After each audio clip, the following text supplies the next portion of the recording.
تمام تر ناظرین کو دکھایا جا سکے کہ ابھی کیا کرنٹ اپڈیٹ ہے. تو پھر ان کشتیوں سے یہ ہم نے جو لائیو فیڈ تھی یہ مناظر ہمیں وہاں سے ہم نے ایکسٹریکٹ کیے. اور پھر جب اسرائیلی جو فوجی اہلکار تھے, جو بحری فوج کے اہلکار تھے, جب انہوں نے ان کشتیوں کو گھیرے میں لیا, تحویل میں لیا, تو سب سے پہلے انہوں نے لائیو فیڈز بند کی تاکہ آؤٹر ورلڈ سے کنیکشن ختم ہو جائے, تاکہ دنیا کو پتہ نہ چل سکے. کہتے ہیں نا کہ یہ لوگ میں ان کی بہادری کو سلام کروں گی, ان کے جذبے کو سلام پیش کروں گی, کیونکہ سمندروں کی لہروں سے ہی فائٹ کرتا پہنچنا, یہ نہیں معلوم ہونا کہ راستے میں طوفان ملے گا, ویدر کیسا ہوگا, کیا ہوگا, منزل تک پہنچ سکیں گے کہ نہیں. لیکن یہ ان غزہ کے معصوم لوگوں تک پہنچنا چاہتے تھے جنہیں اس وقت کھانا نہیں. کل میں ایک ویڈیو دیکھ رہی تھی اور میرا دل اس ویڈیو کو دیکھ کے دہل گیا. ایک پانی کا ٹینکر, غزہ کی بات کریں, پانی کا ٹینکر جا رہا تھا, اسپیڈ بھی زیادہ نہیں تھی, لیکن ظاہر ہے اس کے پیچھے ایک بچی 2 بکٹ لے کے بھاگ رہی تھی. اس کی کوشش یہ تھی کہ وہ جو اس میں سے پانی نکل رہا ہے وہ پانی اس میں وہ کسی طریقے سے بھر سکے. اس بچی کی ایج دیکھ کے اور جو بوجھ اس نے اٹھایا ہوا تھا وہ دیکھ کے میں حیران ہوں کہ وہ انہیں پانی کے لیے بھی پانی بھی انہیں اس طریقے سے میسر نہیں ہے. اور جب یہاں پر لوگ ایڈ لے کر پہنچ رہے ہیں تو انہیں روکنے کے لیے, لیکن یہاں پر آپ کو ڈونلڈ ٹرمپ اسرائیل کو کچھ کہتے ہوئے نظر نہیں آئیں گے. یہاں پہ کوئی اور ملک اسرائیل کو تنبیہ کرتا ہوا نظر نہیں آئے گا. اور یہاں پہ صرف پاکستان سے نہیں, بہت سارے ملکوں سے لوگ شامل ہیں, وہ بھی خاموش ہیں. اسرائیل کی اس کہتے ہیں نا جو عزائم ہے, جو اسرائیل کی بربریت ہے, اس پر جو خاموشی ہے, خاص طور پہ ان لوگوں کی جو کچھ کر سکتے ہیں, اس پہ بڑی حیرت ہوتی ہے. ہاں عوام پروٹیسٹ کرتے ہمیں مختلف ملکوں میں نظر آتے ہیں. اچھا بات یہ ہے کہ غزہ میں سب تو جنگجو نہیں ہیں, سب تو آرمڈ وہاں پر اہلکار نہیں ہیں, سب کے سب تو حماس نہیں ہیں. وہاں پر معصوم انوسنٹ سویلینز ہیں, وہاں پر معصوم بچے ہیں. آپ یہ دیکھیں کہ UN چارٹر کے مطابق کھلے سمندر میں انسانی ہمدردی کے لیے موجود جہازوں کو مکمل آزادی حاصل ہوتی ہے to travel. But then again یہاں پر ہم دوبارہ ایک چیز نوٹس کر رہے ہیں کہ UN کی قراردادیں فیل, یورپین یونین کی قراردادیں فیل, ہیومن رائٹس یہاں پر فیل نظر آ رہے ہیں. نیتن یاہو کے آگے ہمیں تمام تر ہیومینٹی سے ریلیٹڈ ایکٹیوزم سب فیل نظر آ رہا ہے. Netanyahu is acting like a rabid animal. اور یہ دیکھیں کہ یہ امداد جانے والے لوگ تھے, یہ عام لوگ تھے, یہ عام لوگ نہیں بلکہ یہ وہ لوگ تھے جنہوں نے ہمیشہ ہر ہیومینیٹیرین کرائسس پر اپنی آواز اٹھائی ہے, بغیر رنگ و نسل. اپنے مذہب کی بھی ان کی کوئی اس میں تفریق نہیں ہے. انسانیت کے جذبے سے یہ سرشار یہ لوگ چاہتے ہیں مدد کے لیے پہنچے. اور اس میں ہم کہتے ہیں جی اس میں سب لوگ جو آگے بڑھ سکتا ہے وہ والنٹیرلی انہوں نے اپنی خدمات پیش کی ہیں. nobody forced them کہ آپ جائیں اور جا کر کریں. نہ انہیں اس سے کوئی شہرت ملنی ہے, نہ بلکہ یہاں تو جان کا خطرہ ہے.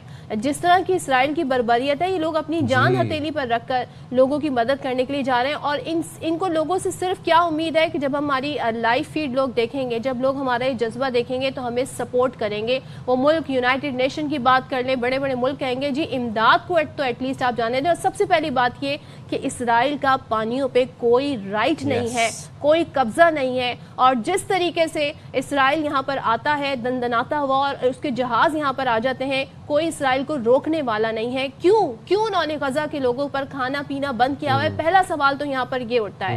پہلا سوال یہ اٹھتا ہے کہ جی وہاں تک امداد کیوں نہیں پہنچ پاتی ہے؟ اس پر سوال اٹھنے چاہیے. Shame on Israel and shame on نیتنیاہو.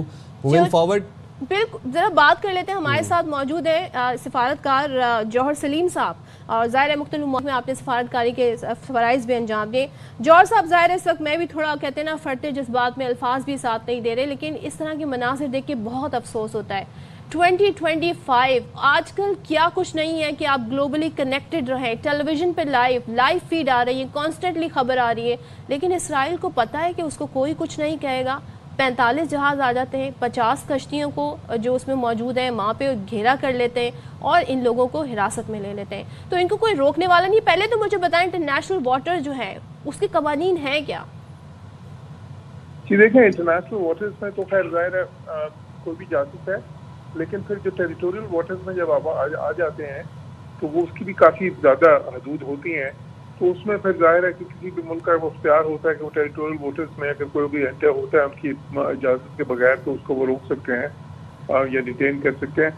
لیکن ظاہر ہے کہ یہ تو ایک ہیومینیٹیرین کاز ہے نا. اگر اس حساب سے دیکھا جائے تو ایک تو خیر یہ چلیں کہ انٹرنیشنل لا کی جو بھی اسٹرکٹ اپلیکیشن ہے, پر دوسری طرف یہ بھی ہے کہ اس طرح کے فلوٹیلاز جو ہیں جس میں بہت ساری کشتیاں ہوتی ہیں جو صرف امدادی سامان اور اس طرح کی جو ہے ریلیف گوڈس لے کے آ رہے ہوتے ہیں, یا ڈاکٹرز ہوتے ہیں یا اس طرح کی جو ہے نا ایڈ اسٹاف، تو ان کو کئی بار نہیں بھی روکا جاتا، جانے دیا جاتا ہے.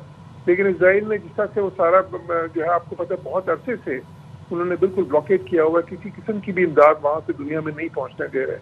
اور دنیا کی تمام جو ہے اس وقت پوری دنیا the world has spoken on this، Brazil سے لے کے جاپان تک جو ہے ہر ملک نے کنڈیم کیا ان کے ایکشنز کو. اب جو ہے نا لاکھوں لوگوں نے پروٹیسٹ کیا دنیا میں، بلکہ اسرائیل کے اندر بھی پروٹیسٹ ہوئے میسو قسم کے. لیکن اس کے باوجود جو ہے وہ امپیونٹی سے جو ہے نیتن یاہو جو ہے نا وہ اسی کے اوپر اپنے وہ کانفلکٹ کو جاری رکھے ہوئے ہیں، اور کسی قسم کی امداد بھی وہاں پہ پہنچنے سے مکمل طور پہ جو ہے نا اس کو روک رہے ہیں اور بالکل انکاری ہیں کہ کوئی بھی اجازت دے اس قسم کی. تو یہ کوئی ان ایکسپیکٹڈ نہیں ہے. اس فلوٹیلا میں آپ کو پتہ ہے گریٹا تھنبرگ جو ہے بہت ہی مشہور جو ورلڈ کی ایکٹیوسٹ ہے کلائمیٹ چینج کے حوالے سے، جو ہے نا گریٹا تھنبرگ بھی تھی، اس کو بھی اریسٹ کر لیا گیا اپیرنٹلی، اور وہ کہہ رہے ہیں کہ وہ سیف ہے، ہماری کسٹڈی میں ہے. اور اسی طرح اور بھی بہت سارے جو ہے انہوں نے لوگ ہمارے پاکستان سے مشتاق صاحب ہیں، سینیٹر مشتاق احمد جی سینیٹر مشتاق صاحب ہیں، بالکل ان کے میرے سے ایک دو انٹرویوز ہمارے اکٹھے بھی ہوئے تھے، تو وہ بھی ہیں. اب اس میں کچھ قسم جو کچھ بوٹس ہیں ان کے لوگوں کو تو انہوں نے اریسٹ کر لیا، روک لیا ہے. کچھ بوٹس کو ابھی نہیں کیا، لیکن ان کو بھی وہ کر لیں گے. ظاہر ہے وہ تو یہی بات ہے نا کہ جو بھی ان کی جو حدود میں پہنچ جائیں گی اور پھر جہاں پہ وہ فیل کریں گے کہ اب ہاں یہاں پہ ہم اریسٹ کر سکتے ہیں، یہاں پہ روک سکتے ہیں، وہ روک لیں گے. اصل میں دیکھیں اس مسئلے میں بہت عرصے سے کہہ رہا ہوں کہ یہ جو ہے جنگ بندی جو بھی اس میں امدادی کا جو ایک بڑا جو ریلیف اور ریکنسٹرکشن جو سارا ہونا ہے نا، اسی وقت ہوگا جب امریکہ کے آسپیسز میں جو مذاکرات ہو رہے ہیں حماس اور اسرائیل کے، اگر وہ کسی وقت کامیاب ہوتے ہیں. اب وہ جو 20 پوائنٹ فارمولا ہے امریکہ کا جو کہ اسرائیل منظور کر چکا ہے، لیکن وہ حماس ابھی تک اس پہ غور و خوض کر رہے ہیں. اس میں مسئلہ یہ ہے کہ وہ بالکل ایک وہ تو ایسے ہے جس طرح ٹرمز آف سرنڈر ہوتی ہے نا، ظاہر ان کو ڈسارم کرنا ہے، اور اس کے بعد ایک بار وہ ڈسارم کر دیا تو پھر تو وہ کہتے ہیں کہ یا تو آپ سویلین کے طور پہ رہیں یا آپ یہ ملک چھوڑ دیں. تو حماس کے لیے بالکل آسان نہیں ہوگا. ساتھ ہی اس میں یہ بھی ہے کہ جرمالی جتنے بھی ہیں آپ جو رہ گئے ہیں کوئی 20 کے قریب، اور باقی جو ان کو ڈیڈ باڈیز ہیں کوئی 28 کے قریب، وہ فوری طور پر 72 گھنٹے میں ان کو بھی چھوڑ سارے اسرائیل کو واپس کر دیں. تو وہ ان کی جو واحد لیوریج رہ گئی ہے وہ بھی ختم ہو جائے گی. تو یہ کوئی اتنا آسان نہیں ہوگا ان کے لیے ماننا. تو ابھی بھی بہت ہی مشکل صورتحال ہے جس میں نیتن یاہو اپنی سیاسی بقا کی جو ہے نا وہ جنگ لڑا ہے، اور اس کو کوئی پرواہ نہیں ہے دنیا کی، اس کو کوئی پرواہ نہیں ہے کسی انسانی حقوق کی، انسانی اقتدار کی. اس کو صرف پرواہ ہے اپنے اقتدار کی. اور وہ آپ کو پتہ ہے بہت ہی کرپٹ آدمی ہے، اس کے خلاف کرپشن کے کیسز بھی ہیں، ابیوز آف پاور کے بڑے بڑے سالڈ کیسز ہیں. اور وہ جس دن پرائم منسٹر نہیں رہا تو وہ شاید جیل میں ہوگا. اور اسی سے بچنے کے لیے وہ وہاں پہ بالکل جو ہارڈ لائن پارٹی ہیں جوہر صاحب 2 سال سے بربریت جاری ہے غزہ میں. باقاعدہ قحط سالی کو وار پیٹرن، وار ہم کہتے ہیں کہ وار کے لیے استعمال کیا جا رہا ہے، اور وہاں پر وار بھی نہیں کہیں گے بلکہ وہاں پر بچوں پر، مظلوم نہتے شہریوں پر ظلم ڈھانے کے لیے قحط سالی کو، فیمائن کو as a war weapon use کیا جا رہا ہے. یہ جو اسموتھ فلوٹیلا تھا یہ ہمیں ایک رے آف ہوپ نظر آئی تھی، ایک تھوڑی سی روشنی نظر آ رہی تھی کہ ایڈ جا رہی ہے، دوائیں جا رہی ہیں، کھانا جا رہا ہے غزہ میں. اب ہم دیکھ رہے ہیں کہ اسرائیلی جو بحری جہاز ہیں انہوں نے اسموتھ فلوٹیلا کو حصار میں لینا شروع کر دیا. جو بلاکیڈ کی طرف جا رہا ہے اس کو انٹرسیپٹ کر رہے ہیں اس جہاز کو. اس میں سینیٹر مشتاق احمد صاحب بھی اس تمام تر شامل ہیں اس قافلے میں. گریٹا تھنبرگ بھی شامل ہیں. گریٹا تھنبرگ سویڈن سے ہیں، سینیٹر مشتاق احمد پاکستان سے ہیں. وزیر اعظم شہباز شریف نے سخت مذمت بھی کی ہے اسرائیل کی اس حرکت کی. عملی اقدامات اب کیا کیے جائیں گے؟ بہت سے ممالک کے رضاکار ہیومینیٹیرین ایکٹیوسٹ اس فلوٹیلا میں شامل ہیں. عملی اقدامات کیا ہوں گے اب؟ دیکھیں عملی اقدامات یہی ہے کہ میں تو نہیں سمجھتا تھا کہ ابھی کے فلوٹیلا کو گزرنے دیں گے. میں تو ایکسپیکٹ یہی کر رہا تھا کہ یہ اسی طرح روکیں گے، اور وہ بالکل پہلے بھی اسی طرح کرتے رہے اسرائیلی جو ہے نا پاس میں بھی جب بھی اس طرح کے ہوئے ہیں ایکشن. تو اس لیے وہ جو ہے نا ان میں اس طرح کی اقدار نہیں ہے، خصوصاً یہ نیتن یاہو جو ہے جس قسم کا وزیر اعظم ہے، جس قسم کا شخص ہے، تو اس سے آپ بالکل بھی آپ توقع نہیں کر سکتے تھے کہ یہ سارا کچھ وہ جب اس نے بلاکیٹ کیا ہوا ہے. تو اگر بلاکیٹ کیا ہوا پوری دنیا، دیکھیں اس وقت بے شمار ملک ہیں دنیا کے جو وہاں پہ پراپر امداد بھیجنے کے لیے تیار ہیں. اس وقت اس میں سر فہرست ظاہر مسلمان ممالک ہیں، عرب ممالک ہیں جو نیبرنگ ہیں، لیکن وہ کسی طرح تیار ہی نہیں ہے، کیونکہ اس کو بھی ایک ویپن آف وار کے طور پر یوز کر رہا ہے نا، کہ وہاں کے لوگوں کو فیمن کنڈیشنز میں رکھ دیا. آپ نے کہا اس چیز کو بھی ویپن آف وار کے طور پہ استعمال کیا جا رہا ہے. ابھی بات ہے ڈونلڈ ٹرمپ نیتن یاہو دونوں نے کھڑے ہو کے پریس کانفرنس کی, کہا جی ہم معاہدہ پیش کرنا چاہتے ہیں, اور اس کے بعد انہوں نے اس کی ہمیں نکات اور پتہ نہیں کیا کیا اس کی کنڈیشن ساری بتائیں. لیکن جب اس طرح کے اٹیک ہوتے ہیں اور پھر آپ یہ کہتے ہیں جی حماس کے پاس 2 سے 3 دن کا ٹائم ہے, تو اس کے بعد کیا ایکسپیکٹ کرتے ہیں کہ حماس ایگری کرے گا؟ اور کیونکہ مذمت تو حماس کی جانب سے, حماس نے کہا یہ تو دہشت گردی کا ایکٹ ہے, تو نیتن یاہو اسرائیل کی طرف سے بھی تو ان کی کوششیں نظر آنی چاہیے نا عملی طور پہ. بالکل یہ نظر آنی چاہیے. اسرائیل اگر دیکھیں وہ اگر سیریس ہوتا اور ذمہ دار ایک ریاست ہوتا اسرائیل, اور ان کی جو نیتن یاہو ہے اگر اس میں کوئی انسانی اقدار ہوتی تو پھر یہ رویہ تو نہ اپناتا. مطلب وہ جو رویہ اپنایا ہوا ہے نیتن یاہو نے وہ تو بالکل ہی مطلب پوری دنیا نے اس کو کنڈیم کیا ہے. دیکھیں بیسک صرف یہ نہیں کہ مسلمان ملکوں نے کیا ہے, کہ برازیل سے لے کے مطلب جو سینٹرل ایشیا سے لے کے جاپان تک جس طرح میں نے کہا, اور یورپین ممالک جو بہت زیادہ حامی ہوتے تھے اسرائیل کے, انہوں نے بھی کنڈیم کیا ہے وہ. اور انہوں نے ایک پروٹیسٹ کے طور پہ آپ دیکھیں سب نے اسرائیلی اپنا فلسطینی ریاست کو جو ہے نا وہ ریکگنائز کرنا شروع کر دیا اسرائیل کی مرضی کے بالکل صریحاً اس کے جو ہے نا خلاف. تو اور اس پہ اسرائیلی بڑے ناراض بھی آپ نے دیکھا, انہوں نے اپنی تقریر میں بھی اقوام متحدہ میں اس کا ذکر کیا, اور پریزیڈنٹ ٹرمپ نے بھی اس کا ذکر کیا بڑی ناراضگی سے. تو وہ سارا کچھ اپنی جگہ پہ ہے. لیکن یہ دیکھیں یہ اسرائیلی جو ہے نا یہ تو یونائٹڈ نیشنز کو بھی یونائٹڈ نتھنگ کہتے ہیں. وہ بالکل پرواہ نہیں کرتے ان چیزوں کی, اور خصوصاً جب بات اس کے اقتدار پہ آ جاتی ہے. اور میں اس پہ آپ کو ایک بات اور بتاتا چلوں کہ ایک یہ نیتن یاہو ہے جو وہاں پہ جو ہارڈ لائنرز ہیں نا جو اس کی حکومت اس وقت بچائے ہوئے ہیں, کیونکہ اس کی پارٹی تو ایک منارٹی گورنمنٹ ہے جو ان کے ووٹوں سے بچی ہوئی ہے, وہ اس سے بھی آگے جانا چاہتے ہیں. وہ تو یہ کہتے ہیں کہ جی بالکل غزہ پہ قبضہ کیا ہے, ویسٹ بینک پہ بھی قبضہ کریں, سارا اس کو کور کریں, بالکل جو انلیگل سیٹلمنٹس کو کر رہے ہیں, یہ یہاں سے لوگوں کو نکال دیں تو باقی بھی فلسطینی رہ گئے. تو وہ تو ان سے بھی 2 ہاتھ آگے ہیں. تو اس لیے اس کا جو ہے نا ایک تو خیر امریکہ اگر یہ سیز فائر کسی طرح سے اگر یہ کروا دیتے ہیں جس کا بھی ہوتی ہے تو ایک بریدنگ اسپیس ملے گی. اس کے بعد یہ مسئلہ جو ان سے کسی وقت اگر حل کی طرف جانا ہوا تو تبھی جائے گا کہ اگر اسرائیل میں سے دوبارہ الیکشنز ہوتے ہیں اور وہاں پہ کوئی ایسی پارٹی اقتدار میں آ جائے جو ماڈریٹ ہوں. اس طرح کے یہ ہارڈ لائنرز جو ہیں, یہ الٹرا رائٹ ونگرز جو اس وقت اقتدار میں ہے اسرائیل میں, یہ کبھی بھی کوئی جو ہے نا ایسا معاہدہ نہیں ہونے دیں گے جو انصاف مبنی ہو. ٹھیک ہے, بہت شکریہ جوہر سلیم صاحب, آپ نے باخبر سویرا کے لیے وقت نکالا. ماہر بین الاقوامی امور ہما بقائی صاحبہ بھی ہمارے ساتھ موجود ہیں, ان کو بھی شامل گفتگو کر لیتے ہیں. بہت شکریہ ہما صاحبہ, آپ نے بھی باخبر سویرا کے لیے وقت نکالا. ہما صاحبہ بتائیے گا, ایک طرف بات ہو رہی ہے پیس ٹریٹی کی, ایک طرف بات ہو رہی ہے کہ پیس پریویل کرے گا غزہ کے اندر according to Netanyahu, and not Netanyahu but Donald Trump. دوسری طرف ہم دیکھ رہے ہیں کہ جو گلوبل اسموتھ فلوٹیلا تھا اس کے اوپر اب اسرائیل نے اس کو انٹرسیپٹ کرنا شروع کر دیا ہے, جو کہ لٹرلی ایڈ لے کر جا رہا تھا غزہ میں, دوائیاں لے کر جا رہا تھا, اس میں نہتے ان آرمڈ شہری اس کے اوپر سوار تھے. اور پھر یہاں پر یہ بھی ایکسپیکٹ کیا جا رہا ہے حماس کے 72 گھنٹے حماس کے پاس حماس جو ہے وہ ڈسارم ہو جائے. یہ تمام تر سچویشن کس طرف جاتی دیکھ رہی ہیں آپ؟ میرے خیال ہے کسی حل کی طرف جاتی ہوئی نہیں نظر آ رہی, اور اس کی بالکل واضح وجہ یہ ہے کہ جو اسرائیلی پرائم منسٹر ہیں وہ حل کے اور اس جنگ بندی کے حق میں ہی نہیں ہے, کیونکہ ان کی اپنی سیاسی بقا جو ہے وہ جڑی ہوئی ہے اس تنازع کے قائم رہنے سے اور اس تنازع کے بڑھنے سے. ایک ہارڈ لائنر گروپ ہے جو ان کو سپورٹ کرتا ہے. حالانکہ آپ سوچیے کہ تل ابیب میں بھی اس وقت مظاہرے ہو رہے ہیں. امریکہ تنہا ہو گیا ہے اسرائیل کی ہٹ دھرمی کی وجہ سے. امریکن الائز جو ہیں کیونکہ ان کی سڑک اتنی سخت رویہ اختیار کر رہی ہے اسرائیل کی ایٹروسٹیز کے حوالے سے کہ آپ کو امریکہ تقریباً اس مخمصے میں پھنسا ہوا نظر آتا ہے. اسے اسرائیل کو بھی سپورٹ کرنا ہے اور اسرائیل ریسٹرینٹ نہیں ہو رہا. آپ کو پتا ہے کہ پاکستان نے بھی مثبت کردار ادا کرنے کی کوشش کی, لیکن پھر مسودے کے پوائنٹس ہی بدل دیے گئے.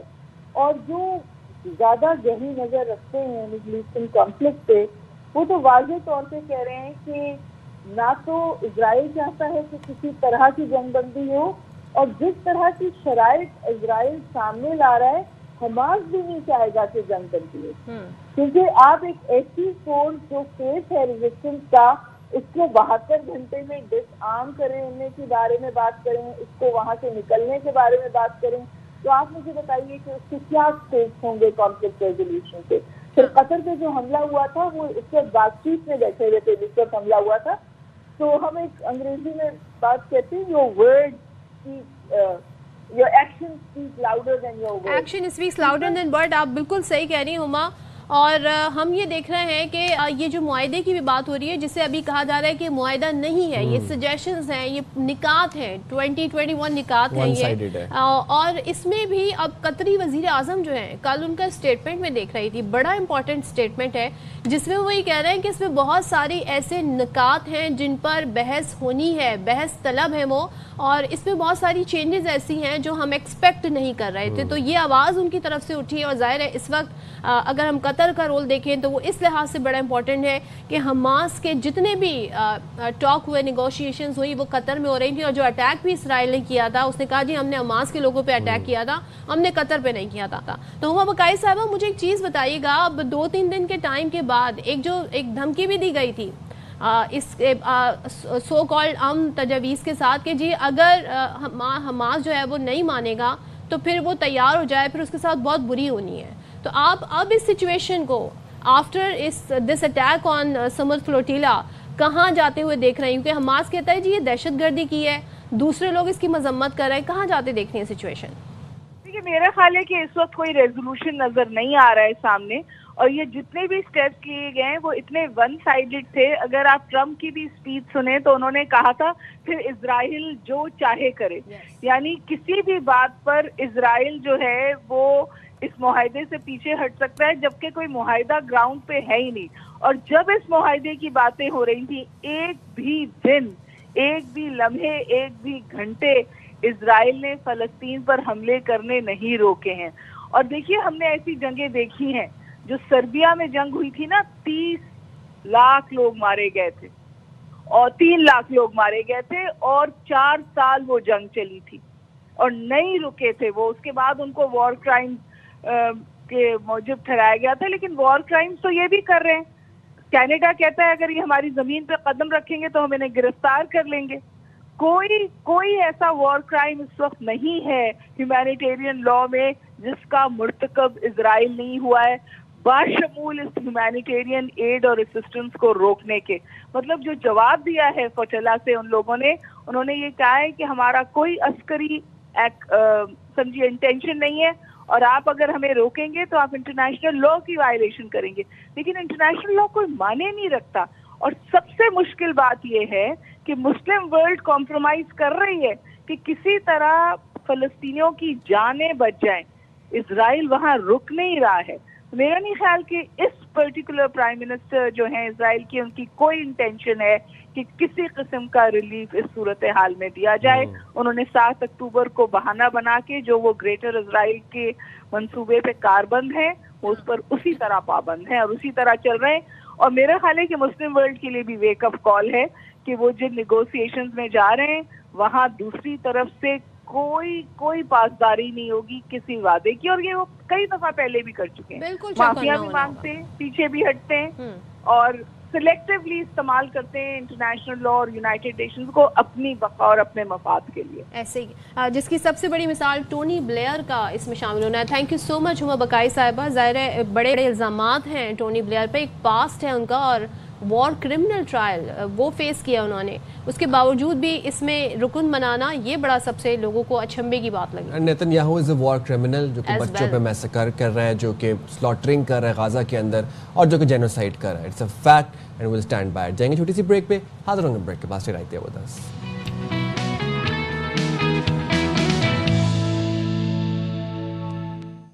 ویلکم بیک جناب. اور now coming back to the topic جس سے ہم اپنے پروگرام کا آغاز کیا تھا. بھارت بیسیکلی اپنی چھوٹی اوچی حرکتوں سے باز نہیں آ رہا. وہ ایک گندی سیاست اپنی پاکستان جو مین کرکٹ ٹیم ہے وہاں سے لے کر اور اب وہ ویمن کرکٹ ٹیم تک بھی پہنچ چکی ہے. اب مسئلہ یہ ہے کہ جو پاکستان ویمن کرکٹ ٹیم کا میچ ہونا ہے بھارت کے ساتھ, اب سوال یہ ہے کہ اس میں ہینڈ شیک ہوگا کہ نہیں ہوگا. بھارتی میڈیا تو اس بات پہ بڑا ایمفسائز کر رہے کہ جناب ہینڈ شیک نہیں ہونا چاہیے, ہینڈ شیک نہیں ہونا چاہیے. آپ کو پتہ ہے کہ جس طریقے سے وہ نیریٹو بلڈنگ کرتے ہیں, میچ ابھی دور ہے ہمارا, غالباً سنڈے کو ہمارا میچ ہے, بٹ ابھی سے جن کی پروپیگیشن شروع ہو چکی ہے. اٹس ناٹ جسٹ پروپیگنڈا سائم, یا تو جو BCCI یعنی کہ جو بورڈ ہے آپ کا, وہ آپ کو اس بات کی ترغیب دے رہا ہے. سیکریٹری دی وجید سائقہ کہتے ہیں جی کہ گارنٹی نہیں دے سکتے کہ خواتین کھلاڑی ہاتھ ملائیں گی. اب آپ سوچیں جب آپ کا بورڈ آپ کو یہ بات کہہ رہا ہے تو ان پلیئرز پہ کتنا پریشر ہوگا. ہو سکتا ہے مجھے ایسا لگتا ہے کہ تمام پلیئرز نہیں چاہتے ہوں گے کہ جی ہمارا اس طریقے سے جنگ ہسائی اور ایک مذاق بنے, ہم اپنے کھیل پہ فوکس کرنا چاہتے ہیں, مگر ان کا بورڈ انہیں ترغیب دے رہا ہے کہ جی ہم نہیں کہہ سکتے. اور پاک بھارت میچ میں ہم دیکھتے ہیں کہ جی تمام پروٹوکولز پہ عمل درآمد کا یہ دعویٰ تو کرتے ہیں کیا جائے گا, ہوتا نہیں ہے. بھارت کے صحافی جو سائم اس سے پہلے میڈیا کی بات کر رہے تھے نا, بھارت کے صحافی دعویٰ کر رہے ہیں کہ اتوار کو میچ میں ہینڈ شیک نہیں کیا جائے. اچھا, یہ بھارت کے صحافیوں کے دعوے بھی میری سمجھ سے باہر ہے نا, مطلب یہ آڈیسٹی بھی ان کی میری سمجھ سے باہر ہے. میں ذرا مجھے سمجھ نہیں آتی کہ پھر آپ میچ کیوں کھیل رہے ہیں. دیکھیں, آپ میچ اس لیے کھیل رہے ہیں کیونکہ آپ نے براڈ کاسٹر سے ریونیو جنریٹ کرنا ہے, کیونکہ آپ نے کمٹمنٹس کی ہوئی ہیں, لیکن اس میں آپ نے گندا میچ کھیلنا ہے, گندی سیاست لے کے آنی ہے. بھی چاہیے ان کے میڈیا کو. تو پھر صحیح کیا ہے نا محسن نقوی صاحب نے ان کے ساتھ, محسن نقوی صاحب کے ساتھ صحیح کیا ہے. کہتے ہیں نا محسن نقوی ایک شخص پورے BCCI پہ بھاری ہیں اور پورے بھارت پہ اس وقت بھاری ہوئے ہیں, تو وہاں پہ صرف محسن نقوی ان کے آپ چینلز اٹھا کے دیکھیں, AI generated videos, AI generated pictures لگا کے جھوٹی خبریں پھیلانا تو ان کا کام ہے. اب انہوں نے یہ دعویٰ کر دیا کہ جی محسن نقوی صاحب نے معافی مانگ لی ہے. کس بات کی معافی, کس بات کی معافی؟ ٹرافی لینے آپ آئے نہیں, محسن نقوی صاحب وہاں پر سٹیج پر موجود تھے, وہ آپ کا ویٹ کرتے رہے ایز ACC پریزیڈنٹ, آپ کی ٹیم آگے ہی نہیں بڑھی. وہ گراؤنڈ میں کوئی موبائل یوز کر رہا تھا, کوئی کھیل رہا تھا, کوئی لیٹا ہوا تھا, کوئی اونگ رہا تھا, اور اس کے بعد الزام یہ دے رہے ہیں جی محسن نقوی صاحب نے ہمیں ٹرافی نہیں دی, وہ لے کے چلے گئے. محسن نقوی صاحب بڑا ٹائملی ری ٹویٹ کرتے ہیں. انہوں نے پھر ری ٹویٹ کی وہی ٹویٹ جو کہ کسی انڈین میڈیا کے پیج نے اپلوڈ کی ہوئی تھی. انہوں نے کہا کہ میں کس بات کی معافی مانگوں گا, the team is still very welcome, I welcome them to come to ACC office اور آ کے ٹرافی لے جائیں. معافی نہ میں نے کسی سے پہلے مانگی تھی, نہ میں ابھی مانگوں گا, نہ میں کبھی مانگوں گا معافی. سوال ہی پیدا نہیں ہوتا. تو ان کو بھی پتا نہیں ہے کہ ان کا اس دفعہ سامنا ٹاکرا ہوا کس کے ساتھ ہے. اچھا, ACC سربراہ نے 2 ٹاک یہ کہا ہے کہ معافی کا تو سوال ہی پیدا نہیں ہوتا, اور اپنا موقف دہراتے ہوئے محسن نقوی صاحب نے کہا کہ ٹرافی چاہیے تو میرے دفتر آ جاؤ اور ٹرافی لے لو. اب محسن نقوی کا دبنگ انداز بھارت کے گلے کی ہڈی بنا ہوا ہے. بھارتی جھوٹ کے جواب میں ایکس پر پوسٹ میں محسن نقوی نے یہ بولا کہ بھارت کا میڈیا اپنی عوام کو گمراہ کر رہا ہے, بھارت کرکٹ میں سیاست لا کر اسپرٹ آف گیم کو خراب کر رہا ہے. بالکل ایسے ہی. چلے جی, ساری سچویشن پہ بات کر لیتے ہیں. پاکستان کے مائع ناز سابق پلیئر توصیف احمد صاحب ہمارے ساتھ ہیں. توصیف صاحب بہت شکریہ. اور ظاہر ہے پچھلے دنوں سے جب سے ایشیا کپ چل رہا تھا, ادر دین کرکٹ چیزوں پر بھی بات ہو رہی تھی, اور وہ جو بھارت کی آپ ساری سچویشن دیکھ رہے ہیں, جو وہ ایک پولیٹیسائز انہوں نے پورے گیم کو کر دیا ہے. اب BCCI کی جو کرتا دھرتا ہے وہ کہہ رہے ہیں جی ہم اس بات کی گارنٹی نہیں دے سکتے کہ جب پاکستان اور انڈیا ویمن کرکٹ ٹیم کا میچ ہوگا تو وہ ہینڈ شیک ہوگا کہ نہیں ہوگا. What does it mean? اس کا مطلب یہ ہے کہ آپ اس سلسلے کو آگے لے کر جانا چاہتے ہیں, باوجود اس کے ہم نے کپل دیو صاحب کا بیان سنا, ہم نے ششی تھرور صاحب کا بیان سنا. وہ کہتے ہیں جی یہ تو ہونا چاہیے نہیں, اگر آپ کو پاکستان سے اتنی تکلیف ہے تو میچ نہ کھیلیں. لیکن اب بھارت اس سے کیا کرنا چاہتا ہے؟ دیکھیے, ایک تو کہیں پہ یہ ہے نہیں لکھا ہوا کہ آپ ملائیں گے, یہ تو ایک آپ کو پتا ہے انسانیت کی اس پہ ہوتا ہے, اور ایک اچھا وہ جاتا ہے کسی بھی گیم میں ہو کہ آپ گلے ملیں یا ہاتھ ملائیں, یا یہ تو ہوتا ہے. کہیں پہ رائٹنگ میں کہیں نہیں, وہ اپنی جگہ ہے. لیکن دیکھیے, یہ جیسے ابھی میڈیا نے وہاں پر جو کہا ہے, وہ دیکھیے ان کی پرابلم صرف ایک پرابلم ہے, ان کو نقوی صاحب ان کی پرابلم ہے. اور پرابلم کیوں ہے آپ کو بھی پتا ہے, کیا وجوہات ہیں پرابلم ہونے کی. تو مجھے تو صرف اتنا تھوڑا ہوتا یہ ہے کہ دیکھیے اتنی باتیں ہوئی ہیں, سارا کچھ ہے, ہمارا میڈیا کہاں ہے, ہمارا PCB کا میڈیا کہاں ہے. PCB کی کوئی ایسی چیز ہمیں نظر نہیں آ رہی کہ جس سے پتا چلے کہاں پہ موجود ہے. یہ اسٹیٹمنٹ کیوں نہیں آگے پیچھے کرتے ہر چیز سے؟ بھائی اسٹیٹمنٹ آنا چاہیے نا, جیسے نقوی صاحب اس کی ٹویٹ کا جواب دے رہے ہیں, اسی طرح یہ بھی آگے بات کر رہے ہیں نا کہ ایسی کوئی بات نہیں ہے. اور دنیا کے یہی جو پاکستانی اخبارات یا پرنٹ میڈیا یا جو بھی ہے سارا کچھ, اس میں آنے سے کچھ نہیں ہوگا. یہ تو دنیا میں چلا جانا چاہیے نا کہ یہ اس طرح کی ہو رہی ہے. اور خیر بہرحال اس کو تو آپ چھوڑ ہی دیں. وہ دیکھیں ابھی جو وومنس کے اس میں انہوں نے بات کی ہے